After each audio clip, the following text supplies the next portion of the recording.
It's beer o'clock on Real Ale Craft Beer. Today we got a beer from Australia sent by the wonderful Mick. It's a 375 milliliter can, and I say that because normal cans in the UK are 330 milliliters, and you get so much more beer in a 375 milliliter can. It just feels better in the hand. There's a 440. This is a 375. It's kind of standard. I am looking for a. Here we are. So here is well, it's not British, it's Spanish, but here's a 330 can, and you can just see it's just a little bit more beer. And who doesn't want a little bit more beer in their glass? This is called Bonza. It's an Aussie Hazy Pale Ale, 5.5% ABV, 375 milliliter can, and it's from Ben. And Ben,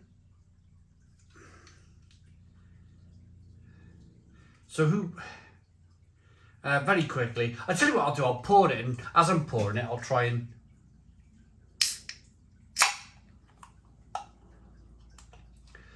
and work out what's what with this one.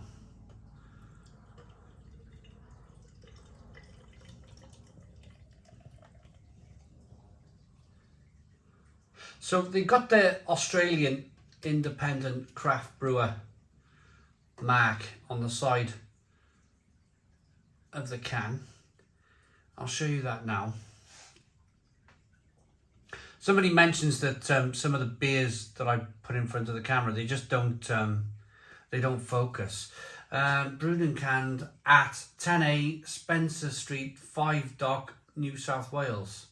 So beer from Ben. So that's the name of the brewery, beer from Ben. It might be somebody like.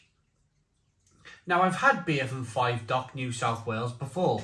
The address rings a bell. It might be someone like Sailor's Grave, or I mean they've contract brewed a beer from Ben. Well, that's what we'll go with. It's called Bonza. We got a 1 finger white head. Fantastic. Look at this. Good levels of carbonation rolling up the side of the glass. It is completely straw coloured. Lovely, lovely straw coloured. Lovely looking beer. Let's get the aroma. Nice and hazy as well. Lots of unfiltered haziness going on. Aroma.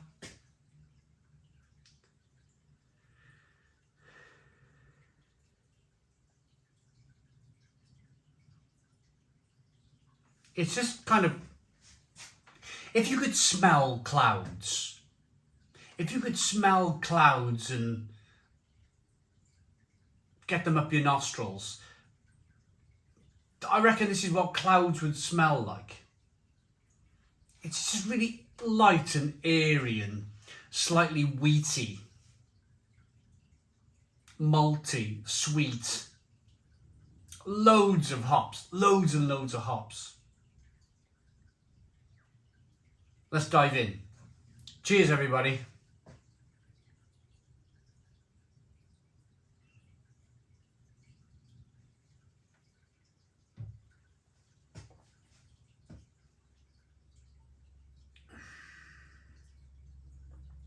Yeah, now I've just reviewed a beer from Caldecott in Wales. That was a pale ale, American style pale ale, coming in at 5.2% ABV. Now I do my reviews in little mini sessions.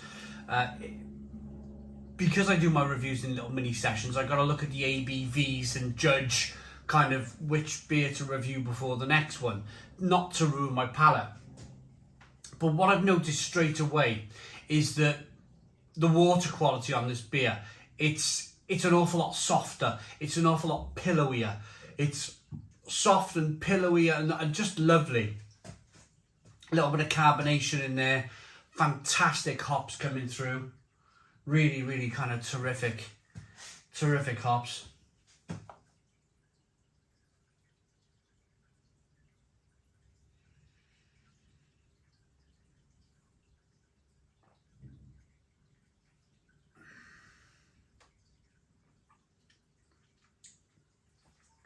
It's just incredibly drinkable. Thankfully, I'm in a t-shirt in the conservatory. No more kind of winter for a little while. But I'm looking outside and the sun is beaming down in the garden. And I'm thinking to myself, oh, this would just be perfect for just sitting outside. I'm getting closer, aren't I? I started off doing reviews in the kitchen behind. Now I'm doing reviews in the conservatory. I can see the garden. But yeah. Maybe one day in the future, I'll do some beer reviews in the garden. Lovely, drinking these fantastic cold, fantastic drinkable Aussie kind of style beers in the sunshine. Because I think that's where they deserve to be drank. I know Australia has winters like the rest of us, but whenever you watch a television advert regarding Australia, it's always showing like beaming hot sun. It's normally a Forex advert, Castlemaine Forex, and you got kind of guys in big hats and they're kind of sweating and, you know, let's open up a beer. That's the marketing really, isn't it? But that's always it's always portrayed, whenever you see something from Australia, it's always portrayed as being hot and boiling and incredibly kind of like California, you know.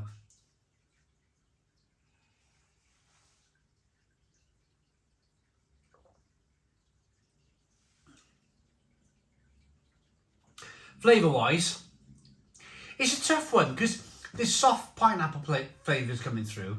There's a little bit of kind of like papaya and kiwi fruit, passion fruit, mango, but it's so the word that keeps coming into my mind is soft. The water's been treated, so it's soft. The malt is ultra clean, so that's like, it's a very clean, soft beer to be drinking. They've used this lovely light malt to just offer a little bit of sugar, so the sugar then gets turned into alcohol, so you're not really tasting much malt. The water's been treated, it's nice and soft. The hops are kind of fantastically juicy. And it's just really well made. A really, really well made beer. It really is. From Ben, he must, I don't know, let's take a guess. I'm the other side of the world. Shall we make a guess on this? Maybe Ben is an award-winning home brewer who has a great name in home brewing, and he's thought to himself, right, let's brew some beer let's brew some beer and let's try and get it on a bigger scale. Maybe that's what's happened here. I've seen it before. I've seen it in Poland where they have like home brew competitions at beer festivals, and the home brew winner gets to brew a beer with, at the time it was someone like Brava Pinta or someone like that, and then their name would then be elevated into the kind of Polish craft beer scene. Maybe this is what's happening here from Ben. Maybe he's a terrific home brewer, or maybe not. Comment in the comments box. From Ben, tell me all about it. It is from Ben, isn't it? From Ben, yeah. Tell me all about this. I'm really intrigued by this can of beer. But I'm gonna rate it.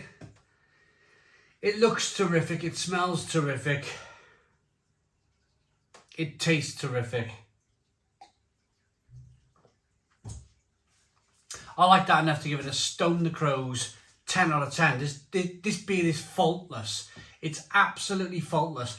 10 out of 10. 10 out of 10 from Real Ale Craft Beer. Please put your comments in the comments box. Subscribe to our daily beer and food reviews. Give us a big fat thumbs up. Boom. Cheers.